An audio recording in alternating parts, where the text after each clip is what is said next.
welcome. And as you know, this is this is part of our action dialogues. These are our webinar series, and we have done this after the big bang that 2020 started in response to the seismic activity. And we are bringing you different themes of things that are happening in Puerto Rico to talk, to have discussions, to have data, and to be better informed to really start talking about solutions, because systemic change requires systemic solutions, and that includes us all. So hopefully these webinars begin to inspire action and collective action from all of us. Thanks so much for the people that are live, and thank you so much for the people that will be listening to this recording. So last webinar, we spoke with Jose Caraballo Cueto, who gave us a profile of the socio-economic issues that had the southwestern region of Puerto Rico, and that has been recently affected by this seismic activity. So today we speak with Ariadna and Nicole from Ayuda Legal, who will focus more on the human rights in terms of education and housing and civil liberties that we have, especially in how it's been affected after these disasters. You know, both our hurricanes plus our fiscal crisis, and now the seismic activity beginning in December and still going on till this day. And so we'll go into that deeper, and many other things that Ariadna and Nicole are perfect people to show us and talk to us about this. So Ariadna, Nicole, are you guys there? Can I hand it off to you? Yeah, of course. Thank you, Glenise. Thank you, Philanthropy Puerto Rico, for holding this space. We're really grateful just to be here. So we're going to be doing this presentation as a team, as we usually do everything else. So here is Nicole. Hi, guys. Hi. And we are very excited to be sharing a little bit about the work and the recommendations that many organizations, we're amplifying this, but basically this strategy, are placing out there as a recovery strategy. Ariadna, sorry to bother you, and again, this is very organic, but we don't see your video and your beautiful faces, so just want to be sure that you're either presenting the video or not. Just wondering. We were actually like sharing the screen. I don't know if you can see the screen at this moment. If you can, yeah, here we are. There you are. If you can see the screen, please let us know. We see everything. We're good to go. Sorry to bother you again. Thank you so much. Don't worry. Awesome. Are you already seeing the PowerPoint? Yes, we see yourself and the PowerPoint. We're good. Okay, that's good. So we prepared this presentation that we're going to try to make it as brief as possible, just to give you a quick glimpse of some of the major human rights issues that we have found on the ground amidst disaster response. Although we are a group of lawyers, we have been working with movement building in different spaces for some time. So the idea is to bring a human rights perspective to power building structures, thinking about specific human rights like housing and education. So please feel free to raise your hand if you have questions, to use the chat to promote an agile conversation about these topics. Just to introduce ourselves very quickly, I think that you already have some information about us, but I'm Ariadna, and I'm the founder and executive director of Ayuda Legal Puerto Rico, and I'm here with Nicole Díaz Gonzalez, and I'm the policy analyst with Ayuda Legal Puerto Rico. Yeah, and we are part of this organization that is dedicated to provide free legal information and legal support to organizations in Puerto Rico, but also to low-income individuals and communities abroad. So some of the agenda of what we're going to be presenting here very quickly is just to provide a very broad overview about the disaster context, some facts that can be useful to set the human rights issue at the maybe best scope at this moment, Nicole is going to be introducing the right to education, but also the right of having access to a remedy, which is pivotal to every kind of conversation that we can have about human rights. Then I'm going to provide a very quick overview about the basic principles of human rights in action, thinking about how human rights perspective can help develop, help nonprofits who are working with disaster response to build better proactive answers and solutions for the long-term transformative action that we need. And finally, some very quick suggestions and recommendations to philanthropy from a human rights perspective. So first, I wanted to start with a definition about of how just recovery looks like. This is a definition that we have been using for 2 years now, and this is a definition that was drafted thanks to focus groups, but also based on the participative analysis that many groups were having about recovery funds and the way that the government was responding to the disaster, to the needs after the disaster. So we define just recovery as the right that people and communities have to recovery plans that respond to their needs, their wants, and rights. And this is basically the most important framework. The most important thing that we want to share with you today is in one of these first slides is that definition. Thinking that that definition has to do with identifying systemic issues, but also identifying hope and identifying with more importance, the needs that the wants that the communities are trying to amplify. How do they envision the future? How do they envision human rights perspective initiatives? What do they want from us and not as nonprofits and as funders? So just to give you a quick disaster context, I know that Jose Caraballo possibly covered this in way more detail, but austerity and the way that budget cuts have portrayed or framed our reality is very important. We already have one generation that has been developed, that has been born and grown into the austerity framework. And that has a lot to do with the way that we see rights. We continue talking about essential services instead of speaking about a social protection floor. The idea that people are not being served rights, and instead they do have a right to build upon their basic guarantees, like a right to housing, a right to a safe education, a right to dignified health services.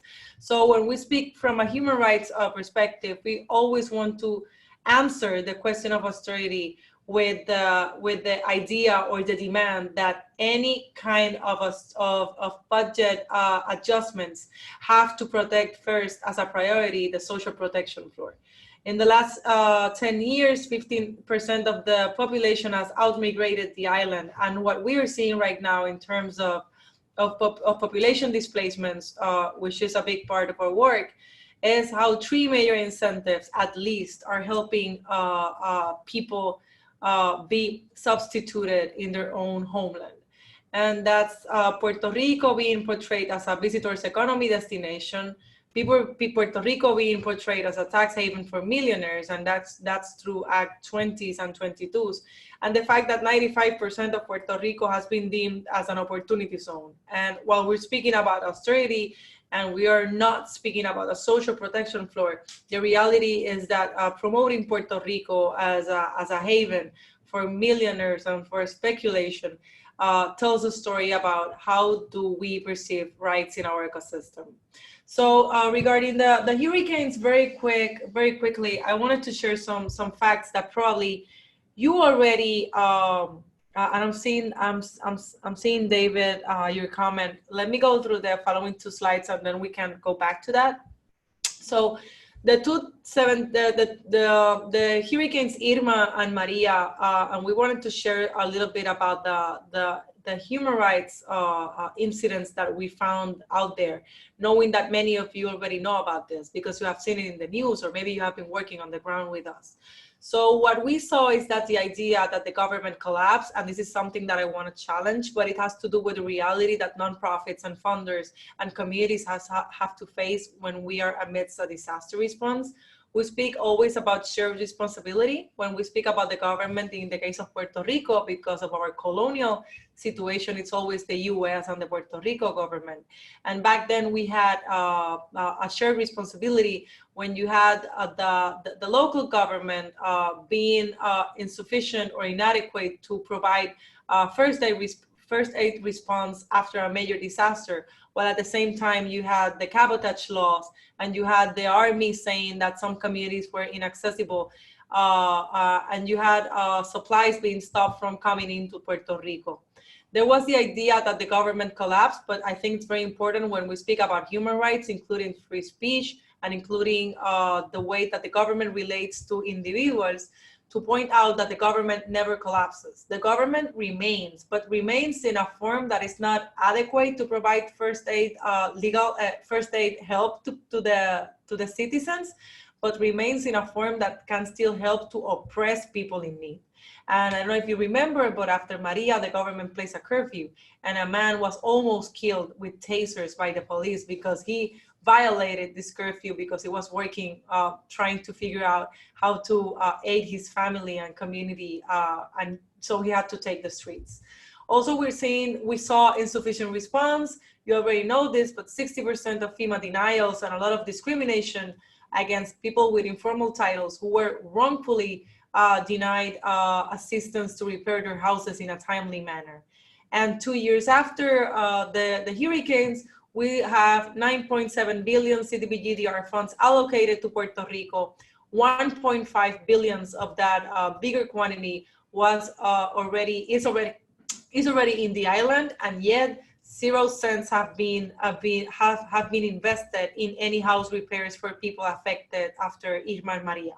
So the blue roof crisis, and we're speaking about 20,000 people who are still living on the blue tarps, people without dignified housing, people with an idea, a very vivid idea, a very vivid reality, I should say, about the government's lack to response is part of the everyday living of the people that we work with when we work with disaster responses. If we fast forward to 2020, the earthquakes that recently hit Puerto Rico, we're going to see that the same issues of human rights that we saw back then, we are seeing them once again. No plans and slow response, hidden supplies, shared responsibility between the local government that was slow to respond and the federal government that was very slow to answer. At the same time, we saw that the refugee camps that were prepared were not only militarized, thinking about how the government reacts, but many of them were located in flooding areas. We had a process of, in some of the places that we went to the south, we saw the Department of Social Services threatening mothers to remove their kids if they would not go into the National Guard camps instead of living in informal camps.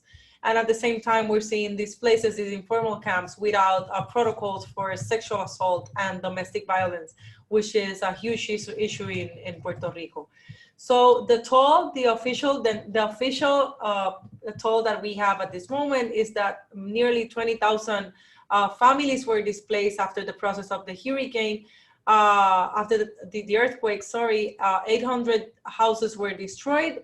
Till now, these are the numbers that we had 2 days ago from FEMA, 15,000 applications presented, only 8% of them being approved, and the average assistance remains of $2,200. And this is similar of what we found in Irma and Maria, but it brings a question from the human rights perspective about how disaster ready and how disaster recovery effective are the assistances that the government are presenting for people, not only regarding their housing rights, but also regarding the right to have a just recovery. Also, one of the topics that we have been working very closely with, because it affects family and of course the right to housing, is the foreclosure crisis. After December 28th, the date of the first earthquake, more than 400 new foreclosures have been presented at the local courts. That does not include the numbers in the federal courts, and that also includes mortgages that have been, new suits that have been presented in the southern part of the island. And that number is representative of what we have been saying for a long time, is that there is financial responsibility and there is a corporate social responsibility that financial institutions need to comply with in order to safeguard the human rights of the people who owe. Nobody who's living in a camp at this moment, nobody who's going through the trauma of having their house lost once again after this disaster is in a good condition to have access to justice or to be able to defend themselves adequately.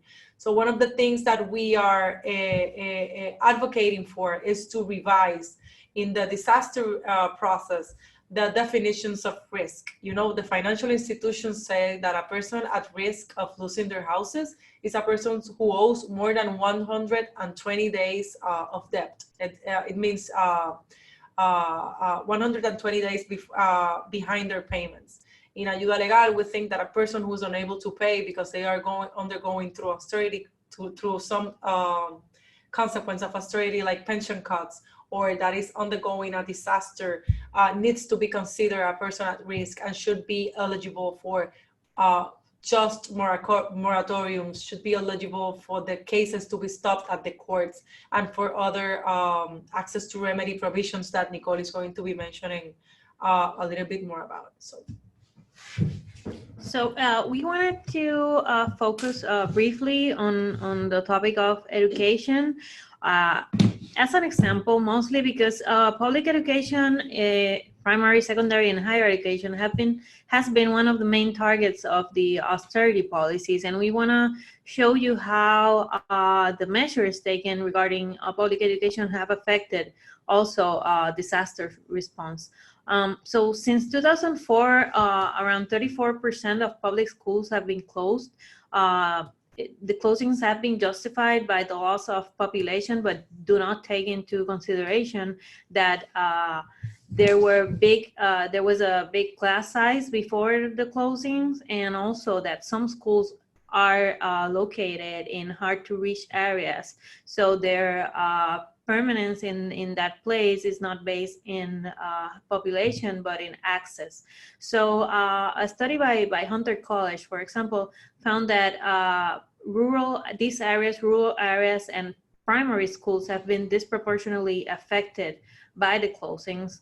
And we have found also that the closings have diminished access for families without means for transportation, for working single mothers who have to travel farther to get their kids to school and then come back in the afternoon, and special education students whose services were already affected and that with each change from school have to redo everything regarding their therapies and other special services and staff.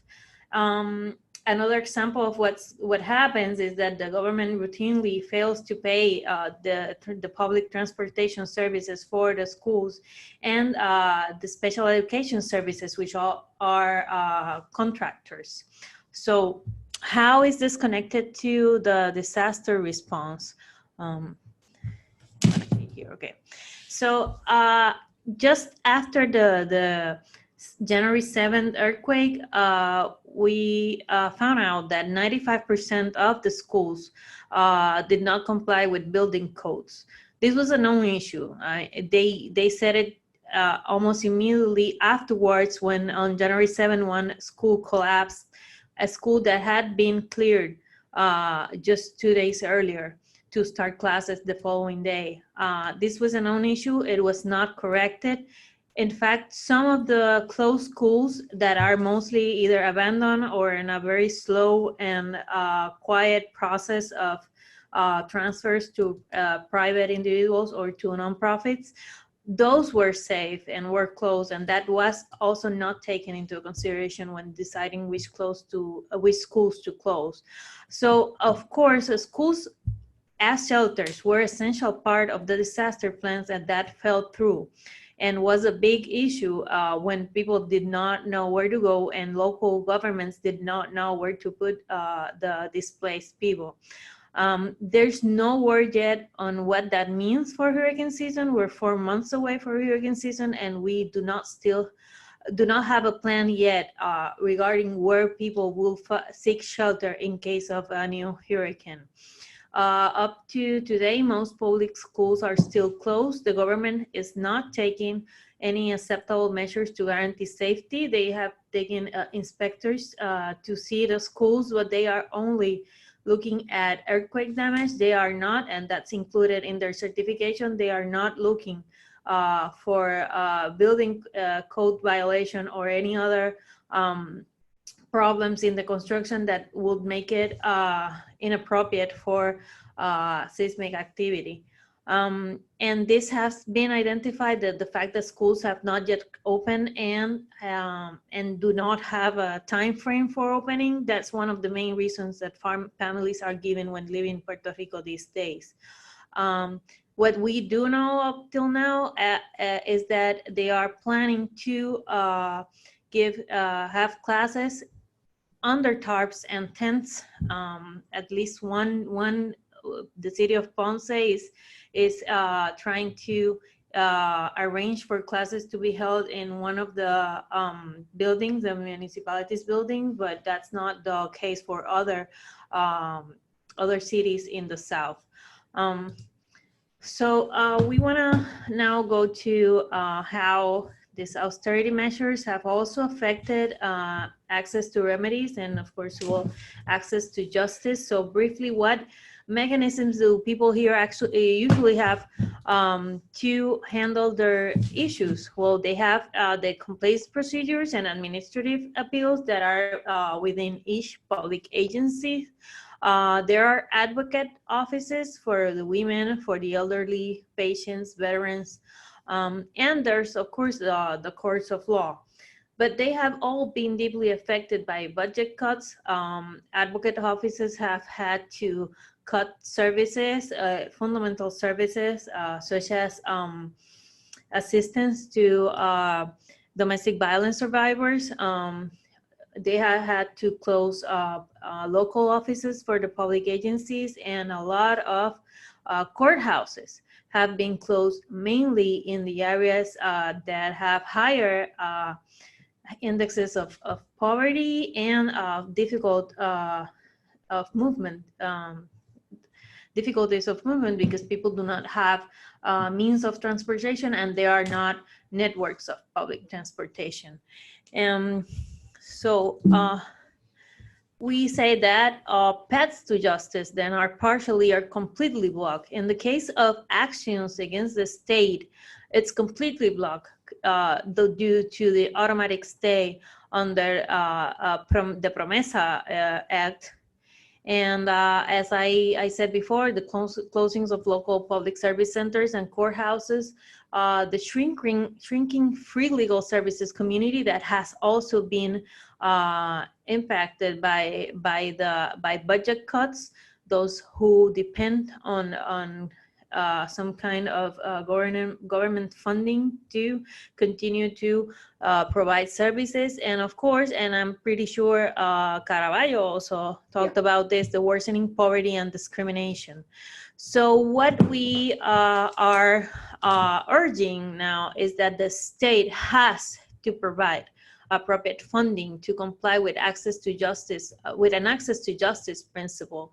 And it also has to establish indicators and gather data about access to justice. This today does not exist. There are no indicators. Agency heads are not do not report on how the budget cuts have affected access to their services or to the complaints procedures or to the courts. And so again, the main responsibility to make sure that people have access is the states, whether we are under Promesa, whether we are in bankruptcy.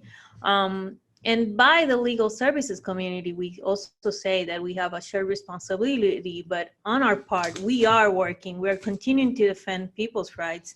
And we are promoting effective access to justice initiatives, but we need stability, and we need data, and data that is produced by the state, but that we can also take measures and have approved projects to create and gather that data. Yeah. Okay, so here we have, just so you know who we are dealing with regarding disaster response. We have all these actors on the table, and it's frustrating because sometimes we do not see, well, we are not seeing enough action or feedback from them. So at the federal government level, we have Congress, which is approving or not approving funding for disaster relief. We know that a measure is now has already been taken to the House, but it's there yet for earthquake relief. And we have FEMA working on the ground, as Ariadna already pointed out, and HUD, which is dealing with the CDBG funding funds. So on the other side, we have the Puerto Rico government with the Puerto Rican Housing Department, which is administering the CDBG funds. Now we have another actor on the table, which is a council created by the governor to supervise the CDBG-DR use. And we have Court 3, which was created by the previous administration, well, after the hurricanes, to deal with the whole recovery process.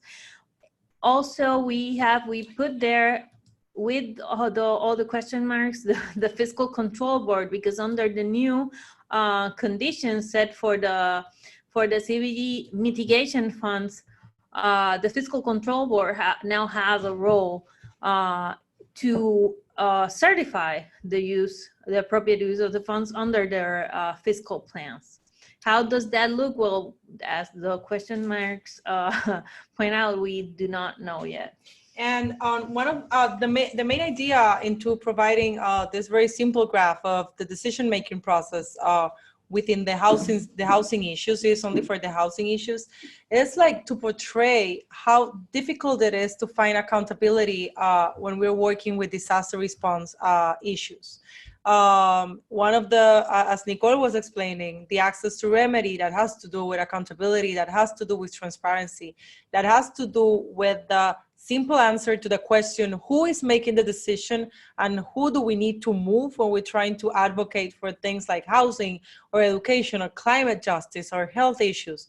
The beyond the colonial framework, or because of the colonial framework, we also have different stakeholders who are not being coherent among them, who do not have an articulated response, and sometimes just the basic fact of making very basic advocacy, like sending a letter, becomes like a huge debate of who's making the decision, who's the stakeholder, who's the target for our campaigns. So I think this is something that when we're working with the philanthropy sector needs to be addressed also and accounted for. So now we're almost at the end. I was going to share you a very simple things that we use when we're working from a human rights standpoint. Many of the principles that you're gonna find on the left side are principles that have to do, as usual, with human rights. And you have yeah, Carly, ¿me escuchas? Yeah, that's great. So the principles are at the left. Those are the principles that have to do with human rights protection. And at the other hand, it's the thing that we need the most. Thinking about what do we need to incorporate to our theories of change when we're working with these issues? What do we need to ask for when we're talking with funders? What do we need to ask for when we are trying to develop campaigns or speak about stakeholders in our same ecosystem? So maybe the most important thing is to have a very clear focus that these are human rights issues and that we need clarity regarding the social protection floor. We are not speaking about direct services. We are not speaking about immediate needs. What we're speaking about is actually human rights investment and policies that usually take time. And I think that the factor of time is something that's going to be very crucial because the process is also going to be very messy and it requires building power and it will take time. The second one is the fact that the crisis does not affect all people equally. Historically vulnerable populations do exist. What happens in Puerto Rico, for example, requires a race equity lens, requires a gender equity lens, even if they are messy. And precisely because they are messy and they are difficult to work with and they have been banished from the discussion for a long time. Speaking about gender identity issues, speaking about equitable access regarding race, mobility, age is very important and crucial to the work that we do. Access to remedy, all of this work requires not direct services from attorneys, only that, but it requires structuring a different alternative way to provide justice and to strengthen access to justice initiatives. Thinking not only about access to remedy in access to justice in terms of courts and tribunals, but to think about access to remedy. And of course, participation, and as Nicole was saying, data is going to be crucial for this process. This is our framework for the work that we have been doing. It's actually a question, El País para Quienes, or the country for whom. And it's a question that we present. We were working with evictions, foreclosures, just recovery. And it has to do with the way, with a demand, a collective demand that we are presenting to the people that share spaces with us, that we need to do a joint effort to answer this question affirmatively, responding to the country is going to be for those who are willing to exercise a right to the country. And it sounds very abstract, but in general terms, it had to do with amplifying voices and to incentivizing building power so that people can have the lead in the process of implementing action plans. This is some of the work that Ayuda Legal has been doing. It's only a slide, but we wanted to present to you how do we manage to make this look like on the ground.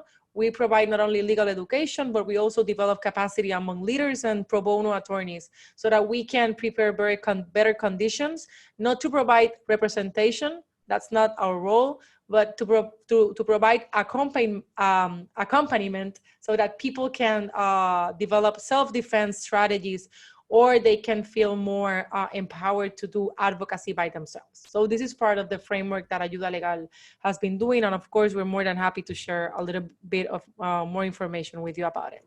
About next steps for a social justice informed philanthropy, of course, support advocacy. Advocacy takes time, so multi-annual operating grants are a must at this issue. If we want policy analysis to be made, then we have to support those positions for 2, 3, 5 years to make it happen. If we want participative research hubs, then we need to support that for a long-term basis. And of course, technical assistance. A lot of the work that we do, maybe 25% of it, it's based on expertise. The other 25 is based on knowledge and research that we can do, but 50% has to do with the way that we relate to the people on the ground. Sensibility trainings are a must. The way that we are exposed to trauma and we're dealing with collective trauma, and also working and being available to accompany people in processes that I say over and over again will take a lot of time. And of course, like try to sponsor data and research hubs. That will be a thing to open up for questions. Here's a little bit about Ayuda Legal. Support Ayuda Legal. Follow us on Facebook. Give like to our website. My mom is very happy every time we get a new like at the Facebook page. We are not supported in any way by the government or receive any sort of governmental funds. So I really wanted to take this time to appreciate and thank everyone who is listening or who will listen to this webinar, and to ask you to please visit this website, recuperacionjustapr.org. There you're going to be learning a little bit more about the advocacy that we have been doing about the just recovery issues. Awesome. Thank you, Ariadna and Nicole. That was awesome. I was going to ask you to please put the slide of El País para Quienes. I really love that, and this is definitely, we are totally aligned here, and this is why we're doing the webinar series and giving a scenario for organizations like yours. I want to go ahead and open it for questions, and I know David has been very active, which I love and I appreciate immensely, David, with all your comments. So Ariadna, there's a couple of questions and some are comments from David that I think you might see on the chat that we might want to go ahead and address. I also want to mention to the folks on the line, you can use the Q&A, the chat, or raise your hand, and I'll give you a voice to go ahead and ask your questions directly. But David did have a couple of comments from FEMA, and he also has a question at the end of collective trauma. So Ariadna or Nicole, would you like to address those? Yeah, thanks for being so active, David. Maybe I'm going to address first the one that has to do with informal titles because of time restrictions. Maybe that's one of the few that we can do. But regarding informal titles, as you probably know, the issue with informal titles that we don't define as an issue, but it's a juridical situation in Puerto Rico. It's not an issue solely of the island, but it has been repeated in other jurisdictions like Texas and Louisiana. Different from the case from Texas and Louisiana, where when FEMA officials came to Puerto Rico, they were asking people for deeds. We don't know that from testimonies. We know that from firsthand when we went to different community brigades all around the island, and we saw FEMA officials asking for deeds. So we we're in connection back then. We're still in connection with a lot of people under the National Low Income Housing Center, including the people from Lone Star Legal Aid. And we were telling, people are being wrongfully denied assistance, thousands of people, because they are being said that they can't, they are not eligible because they don't have deeds. Nothing in the Stafford Act or in the regulations regarding the IHP, the Individuals and Household Program, requires having a deed or a legal document to be an owner. And they were, the people from Lone Star Legal Aid, they were like, that exactly happened to us. And we developed this uniform sworn statement. We brought that up to FEMA locally, and FEMA started asking people for sworn statements in Puerto Rico. Sworn statements in Puerto Rico are very different from sworn statements in the US. A notary in Puerto Rico is a specialized lawyer, so it has additional cost. Free legal service providers are not enough to provide that service. So it was really expensive and burdensome for people. And above all, it was not needed. So we had to request back then a meeting with FEMA headquarters. And it was FEMA headquarters at Washington, D.C. that came to Puerto Rico, and after several advocacy meetings together with community stakeholders, we were able to get FEMA to accept that the uniform sworn statement was enough to prove ownership. Yet, one of the biggest issues that the National Low Income Housing has been denouncing at different levels for the past 1 year and 1.5 years, was that FEMA said, I'm going to accept that this form works, but I'm not gonna notify people. It's gonna be in the shoulders of the nonprofits. And we have the letter in the shoulders of the nonprofits. They're going to be the ones who have to notify people. And of course, we couldn't get the names because of privacy acts. And of course, we don't have the resources that FEMA have to notify people about the right to appeal, for example, in that case. When they because they could use another ways to prove ownership. What we're seeing right now on the ground with FEMA is that FEMA is accepting applications, but they are not providing people the uniform document. And what that causes is that we are going to be, and we bet on that, seeing people once again going through appeals processes because they were not given the document that they're going to need when they get to be inspected in the following weeks. So what we're asking FEMA is from the beginning to use that sworn statement to provide it to the people so that people could have a better chance to access the assistance that they have a right to. Awesome. Great, thank you, Ariadna. I've heard this story many times, but it's good to have the conversations. David, I hope that helped a little bit to give it a different perspective, but we may still have some comments and great insight from your side. So just one thing, David, we will have another webinar, a couple of other webinars that we're cooking up still very much based on the collective trauma, because this is a big focus currently that's being dealt.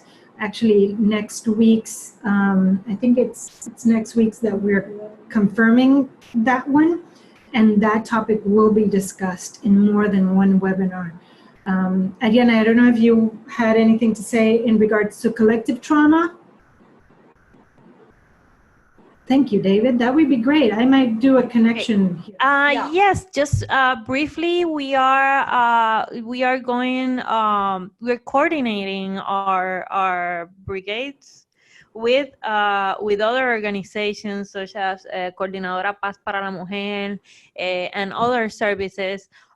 So we go together. Like last week, we went to Ponce and we took over basically the first floor of the courthouse there, and we had tables put out for whatever the survivors needed. So this is, of course, we are a legal education and support organization, so that's not our specialty, but we do try to take either other organizations or our own social worker with us, so she can help us with trauma, both for the people and for ourselves, because it's difficult.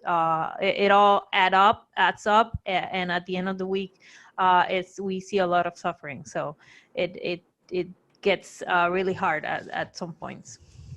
Yes, absolutely. This is a critical issue, and I know that we'll be talking much more about it. And I know this is not your focus, collective trauma, but because I know you guys as well, I do know that in a way you have been dealing with this. In many occasions, in order to help somebody, you really have to work with that trauma, even though you are not the expert, or that's not the focus, just because it's the only way to move people forward. So definitely this is one of the things that we'll be addressing much more in the upcoming webinars. So I promise that, David, thank you so much for asking. One of the other webinars that we have already scheduled is about federal funds and the status of federal funds and the new assignments that are being worked up for federal fundings. And that would be another webinar that will be coming up soon. But let me see, do we have any other questions of people? Again, you can ask a question on the bottom of your screen, Q&A, raise your hand. I can unmute you, or you can share it on the chat with everybody or privately. I'll give you a couple of seconds to do last couple of questions. This session will be recorded, so if you are listening to this webinar during the recording, you still can go ahead and ask your questions and send them over. They will be shared, and Ayuda Legal, if you want to put that last slide with your information, perfect. Well, the last one with your information. Thank you. I'll follow up with that. Collect the trauma. Yes. Yes. Yes, and I'll definitely follow up with you, David. I'd love to hear more of your insights, not only from FEMA, but from the collective trauma. There are many, many initiatives going on. And yes, you might have good insight, or we can exchange very good information. I'll reach out to you. So folks, thank you so much for listening, either live or on the recording. Ariadna, Nicole, Ayuda Legal, you guys are awesome as usual. Thank you so much for your time. And you know, for always being part of Philanthropy Puerto Rico. And thank you, folks. Be aware there's going to be an email with this recording and the presentation and all the contact for Ayuda Legal and information on the next upcoming webinars. Remember, there's Tuesdays at 2 p.m. and some are Thursdays at 2 p.m. You will be getting an email for those. And go ahead and share them. Send us your questions. If you want to listen to some topic specifically, go ahead and do that. But in the pipeline, we do have mental health, collective trauma, federal fundings, and construction that is coming up with some architects that will be talking to us. So thank you so much. Have a great week. See you on the next webinar. Ariadna, Nicole.